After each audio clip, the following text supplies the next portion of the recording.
감사한 날입니다. 두 분의 이 구원 간증 하나님을 만났던 그 간증을 들으니까 우리 마음이 또 다시 막 요동치는 것 같아요. 이 전도에 대한 열정이 막 이렇게 불타오르고 정말 이렇게 사망 가운데서 살아가던 이 사람이 이 생명을 얻게 되면 어떻게 되는 것인가?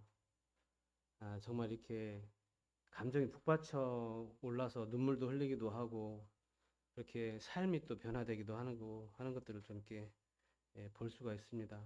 그때 그 생생했던 이 간증들을 또 들으면 듣고 있는 우리도 마음이 또 이렇게 달라지고 뜨겁잖아요.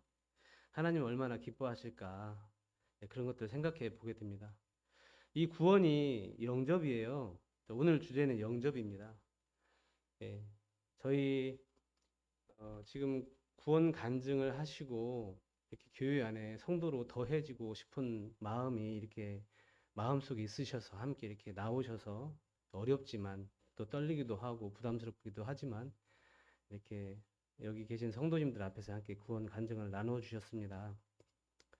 하나님께서는 얼마나 기뻐 받으셨겠어요. 그렇죠? 분명히 하나님께서는 너무나 기뻐하고 계실 거예요. 이 영접이라는 거 마찬가지로 이게 기쁨의 잔치이거든요. 조금 이따가 함께 나누시겠지만 하늘에서는 잔치가 벌어집니다. 한 사람이 한 죄인이 회개를 할 때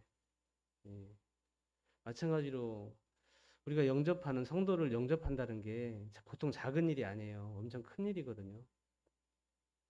그래서 오늘 메시지가 시간이 좀 이렇게 좀 어떻게 준비하다 보면 저는 한 시간이에요. 자꾸 길어져요. 짧게 좀 이렇게 마쳐야 되는데 하여튼 최대한 건너뛰고 막 해야 될 텐데 어떻게 정리를 해야 될지 잘 모르겠습니다, 지금. 일단 오늘 주제가 영접이에요. 영접. 혹시 비엔베니다 아시죠? Muy bien, 헤수스. 맞아요? 스페인어? 예, 감사합니다. 예, 웰컴. 별거 다 쓰네요, 오늘. 환영합니다. 예, 환영합니다. 예, 리셉션 데 산토스.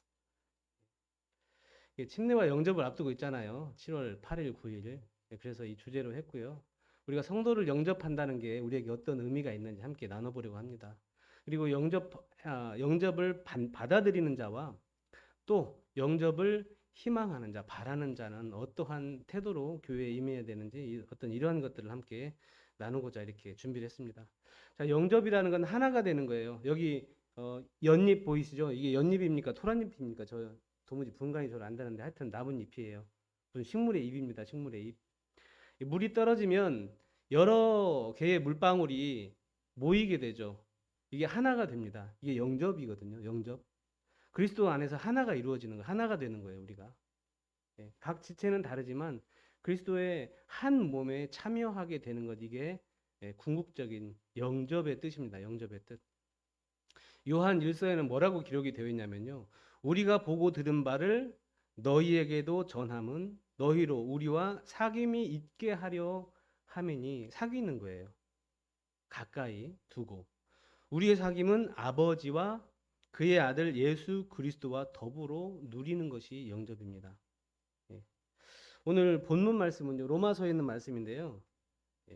함께 앞을 보도록 하겠습니다. 성경을 찾으셔도 좋고요. 함께 읽도록 하겠습니다. 자, 시작. 그러므로 그리스도께서 우리를 받아 하나님께 영광을 돌리심과 같이 너희도 서로 받으라. 너희도 서로 받으라. 이게 단어적 의미는요. 아까 혹시 탁구 칠 때 이 서브를 받다 하죠. 리시브. 받아주는 거잖아요. 누군가가 공을 넘길 때 우리가 받아주는 거, 받아들이는 거거든요. 그것을요. 이게 그 의미예요. 받다. 예. 헬라어로는 람바노. 기억해 두시면 조금 이따 나옵니다. 기억해 두시면 좀 이따 더욱더 우리의 영적인 감화가 있을 거예요. 감흥이 있을 겁니다. 람바노 기억해 두시기 바랍니다. 헬라어는 람바노. 또 여러 가지 의미들이 있어요. 다른 헬라어로도 많이 쓰였는데 지금 적어져 있는 어떤 여러 가지 외의 것들이 상당히 많은데 몇 가지만 불러드릴게요. 데코마이라는 헬라어가 쓰였습니다. 그리고 에피데코마이, 데코마이는 공통되죠. 그 앞에는 수식해 주는 거예요. 그리고 블로마이, 코레오 등등 하여튼 수많은 단어들이 영접, 받아들이다, 받으라 이러한 단어로 대체되어져 이렇게 있는 걸 볼 수가 있었습니다. 자, 영적인 영접의 의미는 무엇이냐면 말씀드렸던 것처럼 이러한 단어적 의미가 있고요. 영적인 의미를 살펴볼 때 잔치, 아까 말씀드렸던 잔치의 의미가 있어요. 잔치. 자, 구원을 받을 때 원래는 구원을 받고 교회 안에 복음이 선포되어졌을 때 사람이 그 구원, 복음을 받아들이고 믿음을 시인했을 때 바로 교회가 영접하는 것이 맞거든요. 바로 그 당시에 영접을 하는 거예요. 성경을 보면 침례를 베푸는 장면들을 볼 때 믿음을 고백하는 순간 바로 옆에 물이 있을 때 침례 받을 당사자가 거리낌이 없을 때 침례를 받아요. 그리고 믿음의 고백을 합니다. 그리고 유니버설 처치라고 하는 거예요. 보편적인 교회가 무엇이냐면은 우리 눈에 보여지지 않는 실질적으로 우리가 그리스도의 몸에 참여되게 되었잖아요. 온 세상에 믿는 성도들은 구원 받음과 동시에 누가 원하든 원하지 않든 예수 그리스도의 몸에 참여하게 돼요. 하지만 우리가 지역 교회에 참여하게 되는 것은 어떻게 되는 거죠? 눈에 보여지는 교회지 않습니까? 우리 손으로 만져지는 교회입니다. 그래서 두 가지의 영접이 있는 거예요. 구원 받자마자 영접되어지는 것은 하나님의 천국 백성으로서의 영접입니다. 그렇죠? 하나님께서 받아주시는 거예요. 죄인인 우리를 예수 그리스도의 피로 말미암아 받아주시는 것, 이게 구원입니다. 죄의 권세로부터, 사망 권세로부터 건짐을 받는 것도 구원이고요. 또 이 세상 나라로부터 하나님 나라로 옮겨지는 것, 이것을 구원이라고 성경은 얘기하고 있습니다.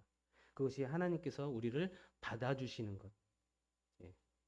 그리고 지역교회 성도들이 받아주는 게 있어요. 받는 것. 우리가 한 믿음 안에 있다. 사람은 모르잖아요. 우리가 하나님이 아니기 때문에 저분이 믿음 안에 있는가, 한 믿음 안에 있는가 알 수가 없어요. 그래서 확인에 확인을 거듭하는 거예요.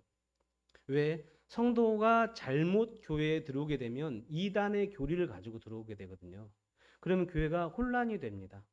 물론 믿고 있는 자들이라 할지라도 말씀 분별을 잘못하게 되면 교회가 어지럽혀지고 어려워지게 되는 경우가 상당히 많이 있어요.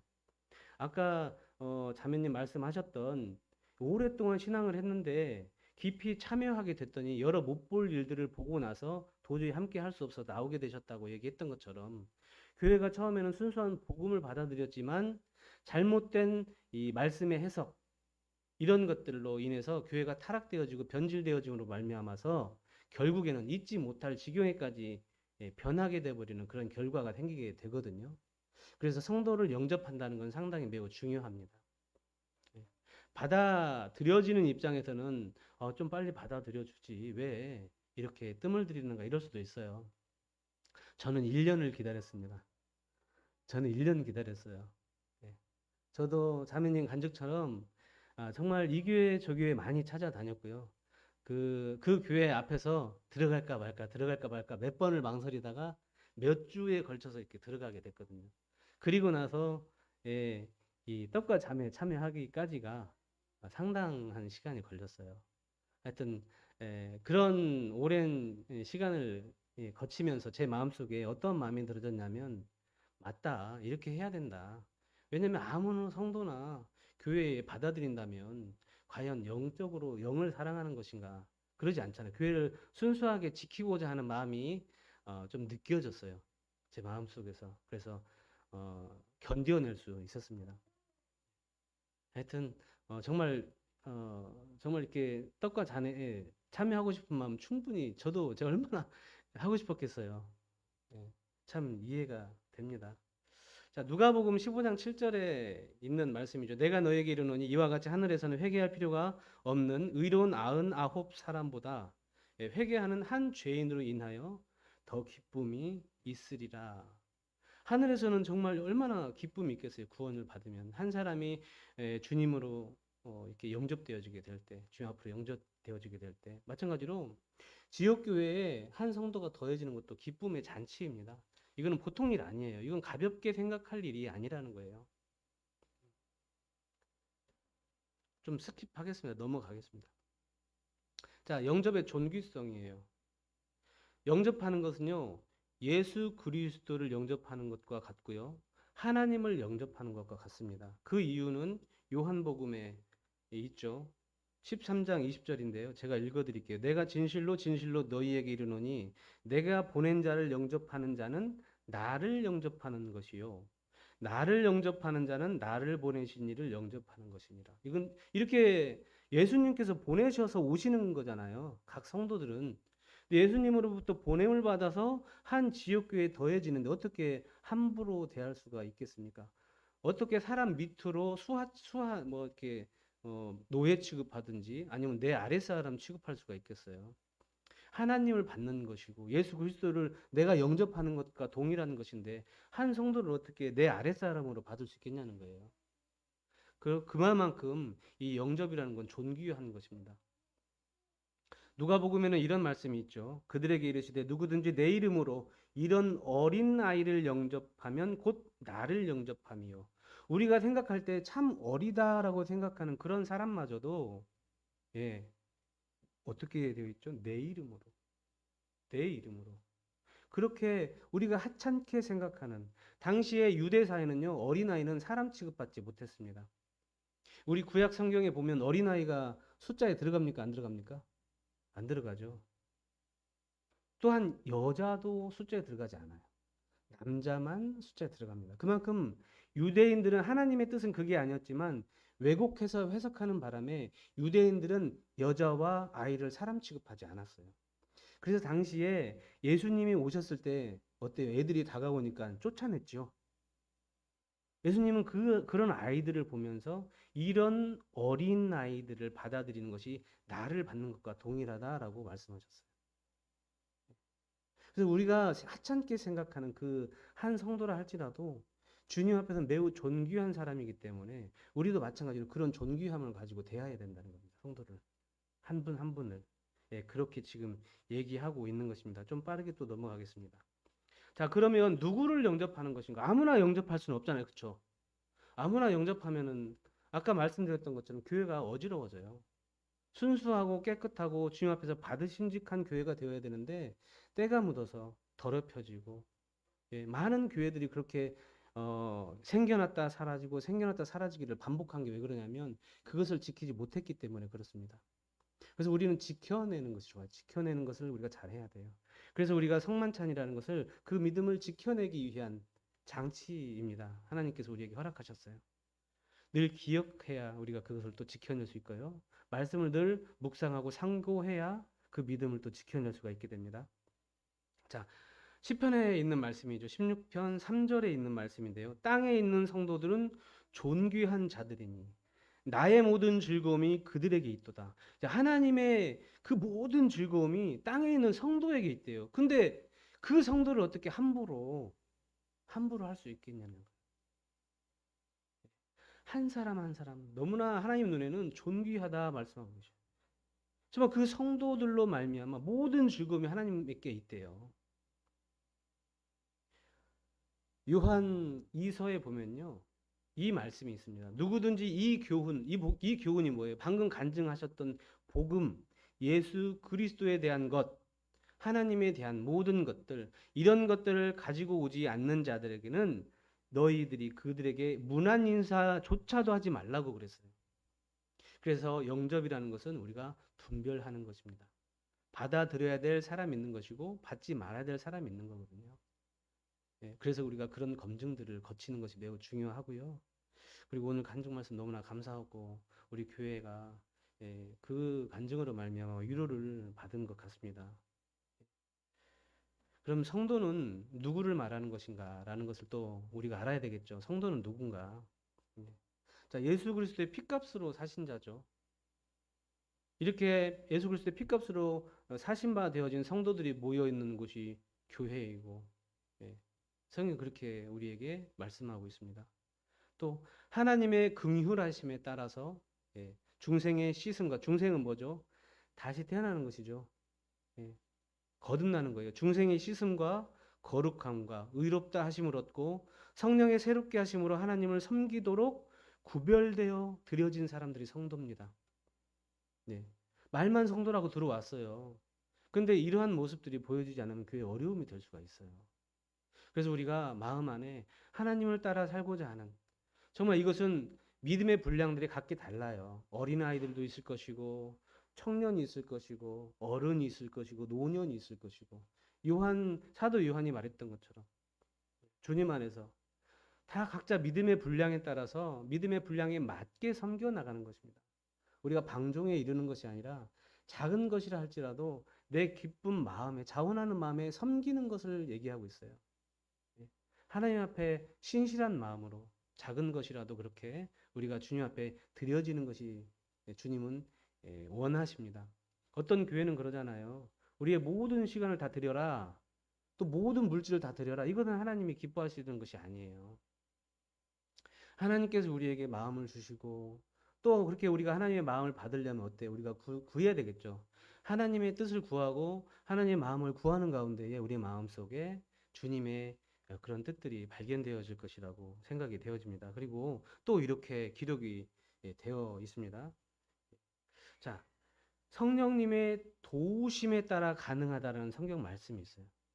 성령께서 우리를 끝까지 그 일을 능하게 하시겠다라는 그런 성경에 있는 구절들인데 시간이 많이 가기 때문에 찾지는 않겠습니다.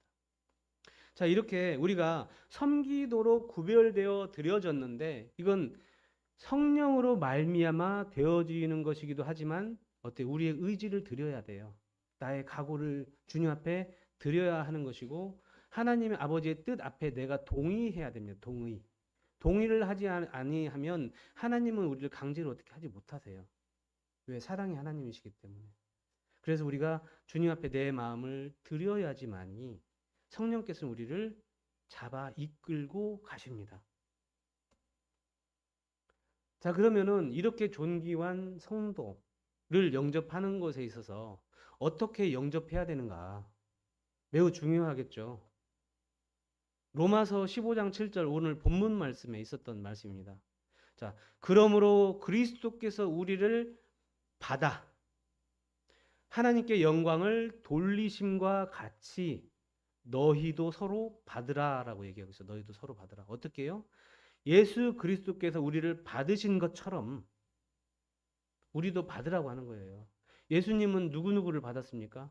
존귀한 사람만 받았습니까? 아니면은 곱상한 사람만 받았습니까? 여기 있는 분들은 다 곱상해가지고 하나님께서 곱상한 사람만 받아도 다 통과하셨을 것 같은데, 예, 하나님은 팔다리 없는 사람들도 받으셨습니다. 예, 귀머거리도 받으셨고요, 소경도 받으셨습니다.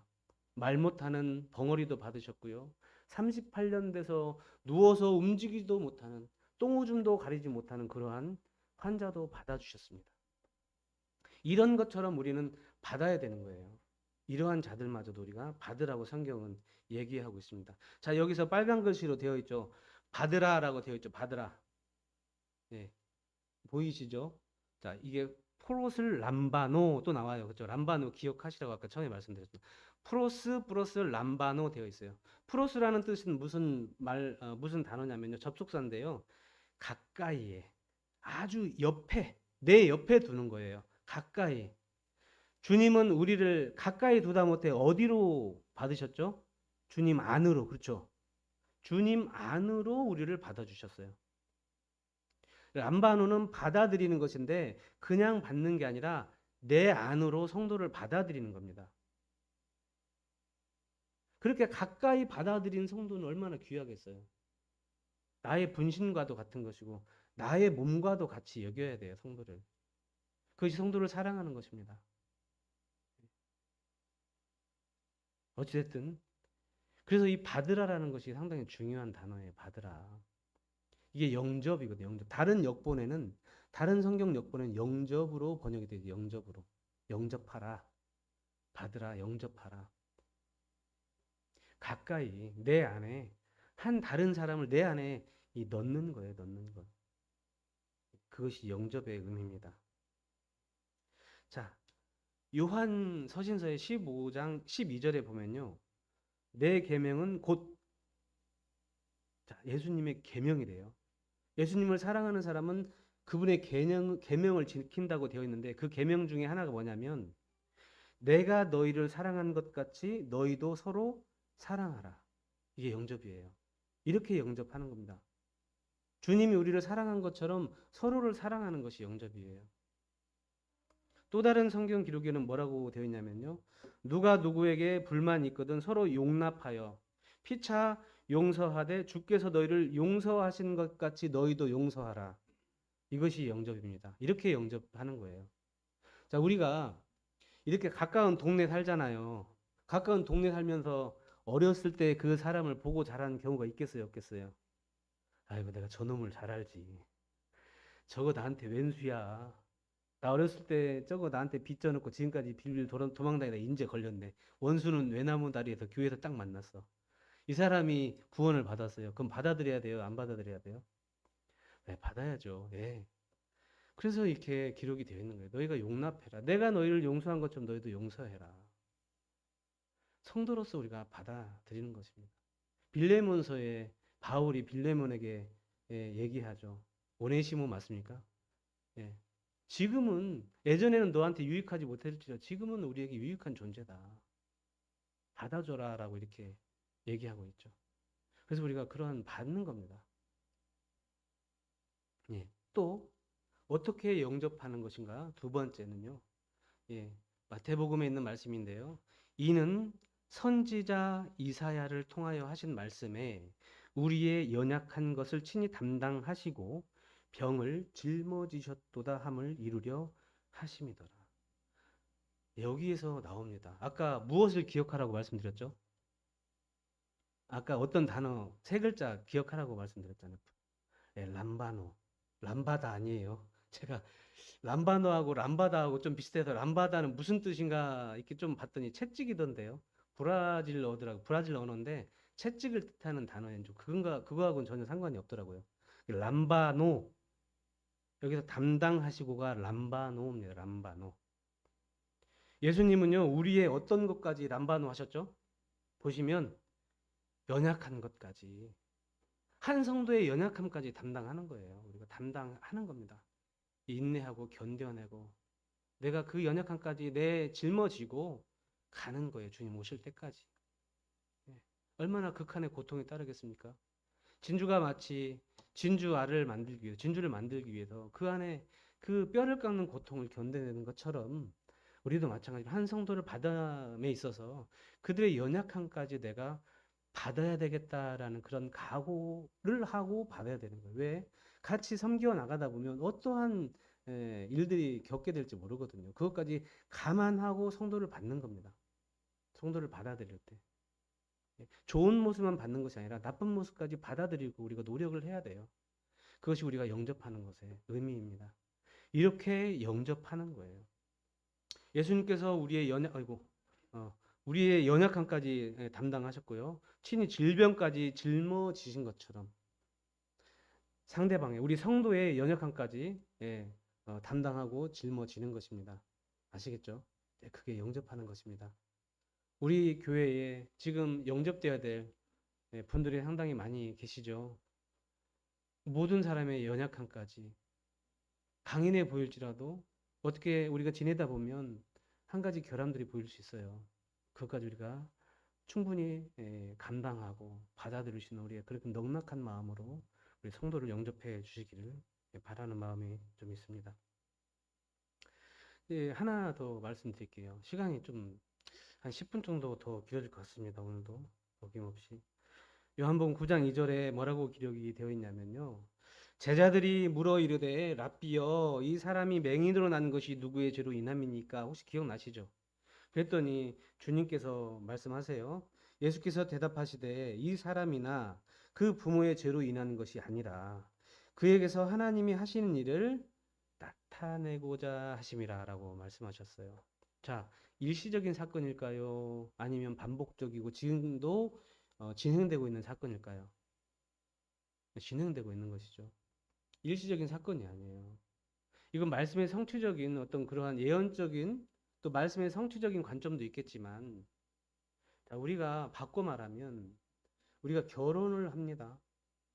결혼을 하고 아이를 낳았을 때, 우리 큰아이 같은 경우죠. 우리 둘째 아이, 여기 앞에 앉아 있는 우리 희선이가 처음에 낳는데 발이 이렇게 접어서 태어나서 접어서. 순간 생각에 얘 커서 이렇게 일으키고 다니겠다, 이렇게 그렇게 생각했어요. 둘째까지 그렇게 되니까 주님이 받으러 가시니 받자 하고, 어떻게 하겠어요? 근데 버리겠습니까? 죽이겠습니까? 다 감당해야죠. 주님은요, 사람은요, 받지 못하는 그런 자식도 있거든요. 솔직히 부모 자식 간에 철천지 척을 지는 경우 있습니까? 없습니까? 있어요. 근데 주님은 그러한 사람마저도 버리지 않으셨습니다. 주님의 하시는 일을 나타낸다는 게 뭐냐면, 이 세상에 정말 쓸모없고 가치 없게 여겨지는 사람이라 할지라도 주님은 그들을 먹이고 입히시고 여전히 섬기시고 도우시고, 주님의 나라에 올 때까지 그들이 믿음을 가지고 구원을 받고 또 받을 때까지 항상 주님은 그들을 먹이고 관심을 가지시고 옆에서 얘기하시고 죄를 감각케 하시고 그렇게 하고 계셔요. 그것을 우리에게 나타내려 하시는 것입니다. 자, 어떻게 또 영접하는 것인가? 믿음이 강한 우리는 마땅히 믿음이 약한 자의 약점을 담당해야 됩니다. 만일 믿음이 강하다고 생각하는 사람이 믿음이 약한 사람을 업신여기거나 그들에게 함부로 대하거나 그러면 되지 않아요. 그리고 자기를 기쁘게 하면 안 됩니다. 나의 기쁨을 위해서 영접하는 게 아니라 영접받는 자, 새로 교회 안에 지체로 더해지는 자의 기쁨을 위해서 어떻게 하면 저분들이 기쁨을 누릴 수 있을까? 이런 생각 속에서 우리가 살아가야 됩니다. 항상 내 입장에서 생각하는 게 아니라 상대방의 입장에서 생각해야 되는 것이 영접입니다. 예. 그러면 영접하는 자의 자세, 영접받는 자가 있고 영접하는 사람이 있을 것 아닙니까? 기존에 있었던 성도들이 있을 것 아니에요. 기존에 지역교회에 있었던 성도들은 어떻게 그들의, 예, 로마서 14장 1절에 기록이 되었습니다. 좀 이렇게 빨리 넘어갈게요. 믿음이 약한 자는 너희가 받아들이되 의심에 찬 논쟁하지 마라 라고 기록이 되어 있어요. 너무나 의심에 찬 논쟁하지 말라는 겁니다. 주님이 받으셨기 때문에 그래요. 마지막에 보실게요. 하나님께서 그를 어떻게 되어 있다고요? 받으셨기 때문에. 하나님께서 그 사람을 믿음이 연약하다고 생각하는 그 사람마저도 받았기 때문에 우리는 받아야 됩니다. 하지만 예수 그리스도를 부인하거나 그분의 피를 부정하거나 그러한 사람을 우리가 받아들일 수 없죠. 모든 믿음에 연약한 부분이 있을지라도 그 부분만 확고하다면, 믿고자 하는 마음이 있다면 우리는 받아야 됩니다. 그리고 합당한 예절로 영접해야 됩니다. 너희는 주 안에서 성도들의 합당한 예절로 그를 영접하고, 합당한 예절을 해야 돼요. 예우를 다해서 영접해야 됩니다. 왜 그러죠? 아까 주님의 눈, 하나님의 눈에는 매우 존귀한 자예요. 그분의 즐거움이 그 땅에 있는 성도들에 있기 때문에 그래요. 또 성도의 죽음도 주님 앞에서 매우 존귀하다라고 이렇게 기록이 되어 있습니다. 성경에. 그래서 우리가, 예, 그렇게 영접해야 됩니다. 세상에 있는 사람도 서로 돕고 살잖아요. 그죠? 세상에 있는 어떤 단체도 한 사람을 받아들일 때 참 그렇게 받아들이는 그런 단체들도 있는데, 교회는 더욱더 존귀하게 받아야 됩니다. 영접 받는 자세, 영접 받음을 당하는 자세죠. 영접을 받는 자의 자세는. 자, 같이 이건 읽도록 하겠습니다. 매우 중요합니다. 시작. 내게 주신 하나님의 은혜를 따라 내가 지혜로운 건축자와 같이 터를 닦아둠에 다른 이가 그 위에 세우나 그러나 각각 어떻게 그 위에 세울까를 조심할지니라. 교회는요, 이미 그 교회의 환경과 사람들의 성향과 또 어떤 각기 다른 어떤 환경들이 있어요. 각 개개인의 환경, 집안 환경들, 믿음의 분량들에 따라 교회의 모양은 조금씩 달라요. 하지만 진리에서 벗어난 어떤 그러한 믿음의 모양이 아니라 하나님께서 허락하신 범위 안에서 약간은 다를 수 있어요. 사람의 성격, 말씀드렸다시피 그런 성격, 성향, 은사, 어떤 교회 갔더니 피아노를 못 쳐. 칠 수 있는 사람이 없어요. 어떤 교회 갔더니 바이올린을 켜. 피아노를 안 치고. 피아노 치는 사람이 없고 바이올린을 키는 사람이 있어. 그러면은 달라질 수 있잖아. 이 교회 간데 왜 바이올린만 해? 피아노 쳐야지. 이렇게 할 수 없지 않습니까? 그런 것들을 얘기하는 것입니다. 진리에서 벗어난, 진리가 아닌 다른 비본질적인 것들, 그와 유사한 부분들 적용하자면, 예, 그렇게 우리가 따지고 덤벼들 수 없다고 하는 거예요. 그 교회 안에 하나님을 따라 신실하게 살고자 하는 성도들이 이미 만들어 놓은 어떤 분위기들이 있을 거라는 거예요. 그 분위기를 흐리면 안 됩니다. 그래서 바울이 너희가 그 위에 주님께서 모퉁이 머릿돌이 되셨고 이미 교회에 먼저 된 지체들이 있다고 하는 거예요. 그 지체들이 터를 닦아놨어요. 그 위에 어떻게 세울 것인가를 조심해라. 잘못 세우면 교회가 풍비박산 납니다. 물론 하나님의 말씀대로 살아가지 않는 교회는 우리가 서로 질책하고 권면하는 가운데 바른 교회로 이끌어주는 게 맞아요. 하지만 정말 진리에서 벗어나지 않고 비본질적인 것들에 대해서는 우리가 용납하고 받아들이고 그렇게 그 위에 어떻게 터를 세워 나가야 될 것인지 매우 신중한 가운데에 조신한 정숙한 마음으로 영접을 받아들여야 됩니다. 그렇게 성경은 우리에게 가르치고 있습니다. 왜 그렇게 해야 되면 되죠? 왜 이렇게 영접해야 되고 영접을 받아들인 자는 그렇게 해야 되고 받음을 받는 자는 왜 그렇게 해야 되는 거냐는 말씀이에요. 예수 그리스도의 몸을 이루기 위해서입니다. 예수께서 대답하여 이르시되 너희가 이 성전을 헐라 내가 사흘 동안에 일으키리라. 자, 우리는 성전을 지어가는 사람들입니다. 그렇죠? 우리는 이 돌이에요. 하나의 산 영적 돌들로서 그분의 집을 건축하는 이 자재입니다. 자재.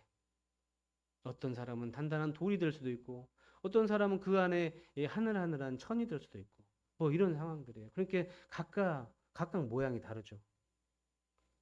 이런 의미에서 이런 엄격하고도 신중하고도 존귀하고도 매우 세심하게 영접하는 것입니다. 이제는 멀리 있던 너희가 그리스도 예수 안에서 그리스도 피로 가까워졌느니라. 그리고 19절 넘어가서요. 툭 띄어서 넘어가겠습니다. 19절. 빨간 글씨 있죠. 자, 권속이라고 되어 있죠. 권속이 뭐예요? 한솥밥 먹는 식구들 가정을 얘기합니다. 권속. 한솥밥 먹는 식구들이 우리 이 남이 아니에요. 가족이에요. 가족. 물론 정말 진짜 우리 이 한 매일같이 보고 지내는 가족처럼 지낼 수는 없겠죠. 근데 하지만 매일 이렇게 부둥켜 안고 살다 보면 가족이 돼요.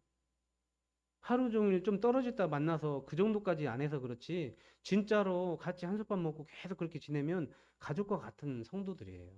가족입니다. 남이 아니고. 그래서 가족이기 때문에 우리가 그렇게 영접하게 되는 것입니다. 여기서 보면은 이 권속이라고 하는 건 오이케이오스라는 단어예요. 여기서 집, 가족의라는 단어를 확인할 수가 있습니다. 말씀드렸다시피 우리가 22절을 넘어서 보겠습니다. 너희도 성령 안에서 하나님이 거하실 처소가 되기 위하여 그리스도 예수 안에서 함께 지어져 간다. 지어져 간다 이렇게 되어 있어요. 그 다음에는 우리 모두의 자세예요. 모두가 어떤 자세로 교회 안에서 어떻게 생활해야 될 것인가. 영접을 받고 난 뒤입니다. 또 영접을 받아들이고 난 뒤에요. 우리 같이 한번 읽어볼까요? 1번부터 1번 시작. 사랑에는 거짓이 없나니 악을 미워하고 선에 속하라. 형제를 사랑하여 서로 우애하고 존경하기를 서로 먼저 하라. 부지런하여 게으르지 말고 열심을 품고 주를 섬기라. 소망 중에 즐거워하며 환난 중에 참으며 기도에 항상 힘쓰라.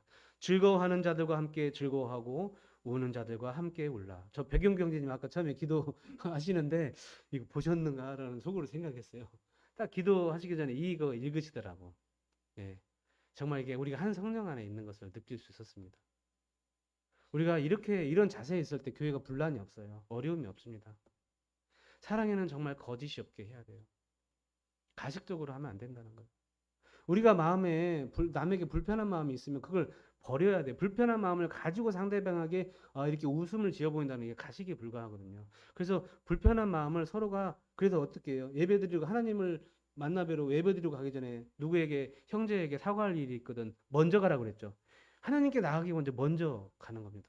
성도에게 먼저 나가서 화해하고 그렇게 해야지만이 우리가 가식 없는 사랑을 나눌 수가 있어요. 사랑에는 거짓 접게 하고 그렇게 하려면 어떻게 해야 돼요? 악을 미워해야 돼요. 악을 미워하게. 먼저에는 내 안에 있는 악을 미워해야 됩니다. 내 안에 있는 죄를 미워해야 되고요. 그리고 상대방에 있는 죄를 미워해야 됩니다. 자, 근데 여기서 헷갈려 하는 게 있어요. 상대방에 있는 죄를 미워할 때 상대방을 미워하면 되지 않습니다. 사랑을 미워하면 되지 않아요. 누군가가 나의 죄 안에, 내 안에 있는 죄를 좀 이렇게 어떤 권면하고 해줄 때 내가 죄를 끌어안게 되면요. 상대방이 죄를 이렇게 하는 것을 좀 이렇게 불편해하게 생각이 해요. 저도 마찬가지로 누군가가 나를 이렇게 막 이렇게 하면은 좋지 않죠. 누가 좋겠습니까? 그렇죠? 누구나 싫어요. 근데 그 마음 내가 죄를 끌어안으려고 나를 옹호하려는 이 어떤 습성에서 나오는 것이거든요. 그렇게 되면 사람을 미워하게 돼요. 예, 나의 어떤 부분을 이렇게 해주는 상대방으로 하여금 이렇게 미워하게끔 그렇게 될 수가 있기 때문에 그러니까 우리가 죄를 사랑하게 되면 사람을 미워하게 됩니다. 반대로 사람을 사랑하게 되면 죄를 미워하게 돼 있어요. 그래서 우리가 이런 부분을 명확하게 좀 이렇게 잘 생각해야 될 부분이 좀 있을 것 같습니다. 그리고 형제를 사랑하여 서로 우애하고 존경하래요. 우애하고 존경해야 됩니다. 서로 존중, 서로 먼저 하라고. 내가 먼저 누가 나한테 존중하면 나도 존중하겠다라는 게 아니라 내가 먼저 존중해주고. 그랬을 때 이게 강령이에요, 강령. 누가 남이 너에게 해주기를 바라면 네가 먼저 해라라고 하는 게 강령이잖아요. 예, 그것처럼 부지런하고 게으르지 말라.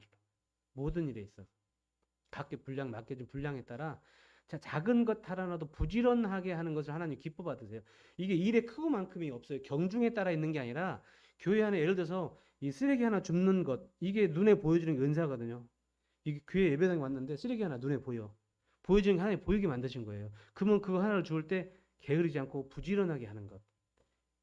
예, 뭐 돈 많이 갖다 내라.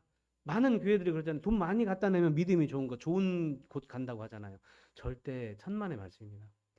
돈 몇억 원 갖다 바쳐도 진심으로 쓰레기 하나 주는 거에 하나님 기뻐 받으세요. 예, 그것을 말하는 거예요. 그게 자원하는 마음이거든요. 예, 기쁨, 하나님의 뜻이 무엇인지 분별해서 우리가 하는 것, 그것이 우리에게 중요할 것이라고 생각이 되어집니다. 그리고 즐거워하는 자들과 함께 즐거워하래요. 우는 자들과 함께 울래요. 어떤 사람이 병에 걸렸어. 아이고, 그래요. 그렇게 살더니 꼴 좋다. 이렇게 하면 돼야 한대요. 저주받아서 그래. 하면 돼요, 안 돼요? 안 돼요. 아파하는 자들과 함께 아파해야 됩니다. 고통받는 자와 함께 고통을 나눠야 되는 게 우리 성도들이고 영접하는 우리 모두의 자세라고 우리가 성경은 얘기하고 있습니다. 또 서로 마음을 같이 하여 높은 마음을 두지 말고 도리어 낮은 데 처하며 스스로 지혜 있는 체 하지 말라. 예, 좀 이렇게 똑똑하고 지혜 있는 척 하지 말라고 그러는 거예요. 성경은 우리에게 얘기하고 있습니다. 예, 그리고 아무에도 악을 악으로 갚지 말고 모든 사람의 선을 도모하라. 할 수 있거든 너희 서로 더불어 화목하래요. 그리고 악에게 지지 말고 선으로 악을 이기라고 얘기하고 있습니다. 예, 이렇게 우리가 영접하면 좋겠습니다. 자, 그러므로 주 안에서 갇힌 내가 너희를 권하노니 너희가 부르심을 받은 일에 합당하게 행하여 모든 겸손과 온유로 하고 오래 참음과 사랑 가운데 너를 서로 용납하고 평안에 매는 줄로 성령이 하나 되게 하신 것을 힘써 지키라라고 얘기하고 있습니다. 몸이 하나여 성령도 한 분이신 이와 같이 너희가 부르심의 한 소망 안에서 부르심을 받았다라고 얘기하고 있습니다. 예, 이제 마무리를 짓겠습니다. 교회는요, 헬라어로 에클레시아라고 되어 있어요. 이건 주님을 위해 거룩히 구별된 무리를 얘기합니다. 예수 그리스도의 몸을 위해, 몸을 이루기 위해, 예수 그리스도를 섬기게 하기 위해 거룩히 구별되어진 회중입니다. 회중. 이것을 영어로 처치라고도 이렇게 기록이 되어 있고요. 어셈블리라고도 번역이 되어 있는 부분들이 있어요. 어셈블리. 어셈블리의 뜻이 제가 학생회 때 물어본 적이 있는데 어셈블리의 뜻이 뭐예요? 어셈블리의 뜻? 네, 앞에 보시면 나와 있죠. 자, 여러 개의 부속이 결합해서 하나의 구조를 만드는 것을 의미합니다. 자, 이 어셈블리는요, 각각 떨어져 있을 때는 효용 가치가 있어요, 없어요? 없어요. 같이 결합되어져야만이 비로소 작동합니다, 이게. 하나로서의 온전하게 이것이 구실을 하게 돼요. 각기 떨어져 있을 땐 구실을 하지 못해요. 그래서 하나가 되어야 됩니다. 서로가 부둥켜 안고 모든 일에 부지런하고 게으르지 않을 때 우리가 하나 잘 굴러가게 되는 거예요. 굴러가게 되는 거.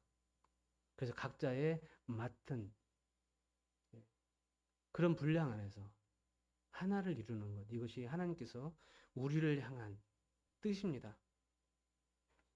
예, 마지막으로 웨스터민스터 신앙 고백을 읽고 마치도록 하겠습니다. 이게 성도의 교제에 대한 부분이에요. 성도의 교제에 대한 웨스트민스터 신앙 고백서에 있는 내용입니다. 많은 부분에 우리와 일치하고 우리가 믿는 바와 동일합니다. 예. 예수 그리스도의 성령과 믿음으로 연합한 모든 성도는 그의 은혜와 고난과 죽으심과 부활과 영광 안에서 그와 교제를 누리고 사랑 안에서 서로 연합하여 서로 교통하며 다른 사람의 선물과 은총, 공적 및 사적 의무를 수행할 의무가 있으며 예배와 같은 영적인 일들을 통해 서로 상호 교제하고 서로의 영적인 성장을 위한 일들을 수행하며 각자의 능력과 필요에 따라 상호 지원해야 한다라고 이렇게 기록이 되어 있습니다. 이게 서로가 영접받는 자와 지체로 더해지는 자의 그들로서 가져야 될 마음의 자세입니다. 그리고 모든 성도는 예수 그리스도의 이름을 부르는 모든 곳에서 기회가 주어지면 서로 교제를 유지해야 합니다. 그리고 매우 중요한 게 있어요. 요즘 세상에서 이게 이 막스 레닌주의라든지 공산주의가 잘못 적용한 부분들이 있어요. 모든 소유를 나눠버리는 것, 그래야 공동분배하는 것, 이것이 성경에서 잘못 취한 분별이거든요. 예. 근데 우리의 신앙 고백은 그렇지 않습니다. 또한 성도로서 서로 교제하는 것은 각 사람의 재산권이나 소유권을 없애거나 침해하는 것을 말하지 않습니다. 이렇게 기록이 되어 있습니다. 기억하시고 우리가 서로 영접하는 자와 영접받는 자의 마음으로서 우리가 서로 화목을 누리며 주님을 예배하며 이렇게 찬양 드리길 원하는 마음이 있습니다. 그리고 오늘 간증 너무나 감사하고요. 환영하고 영접하는 마음이 있습니다. 기도드리고 마치도록 하겠습니다. 아버지 하나님 감사합니다. 우리를 주님의 귀한 핏값으로 사시고 우리를 주님의 몸된 교회 안에 불러주셔서 주님을 섬기게 하시며 서로 교제 나누게 하시며 서로 사랑 나누게 하심에 감사와 영광 올려드립니다. 주님 감사합니다. 우리의 교회를 주님의 사랑스러운 교회를 축복해 주시기 원합니다. 살아계신 우리 주 예수 그리스도의 이름으로 기도드렸습니다. 아멘.